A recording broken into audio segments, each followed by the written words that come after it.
এখন ওয়ার্ডের মাঝখানে যদি ফা ঠা খা এই সাউন্ডগুলো যদি থাকে তাহলে কি আমরা অ্যাসপারেশন করব নাকি করব না?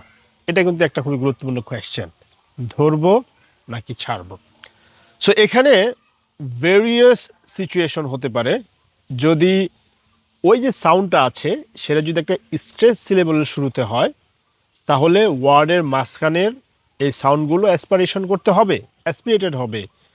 আজকে আমরা সেই নিয়মটাই দেখব যে ওয়ার্ডের মাঝখানে ফা চা খা এই সাউন্ডগুলো আছে এবং এটা স্ট্রেসড পজিশনে আছে, তাহলে এগুলোকে অ্যাসপিরেটেড করতে হবে। আমরা কিছু উদাহরণ দেখলেই জিনিসটা ক্লিয়ার হবে।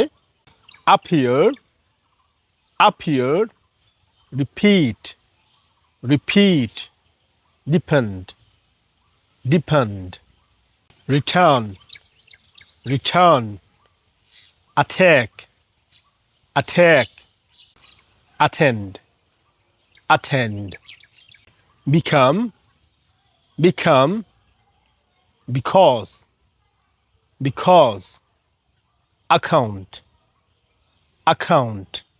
সো নিয়মটা কি? নিয়মটা খুবই সহজ।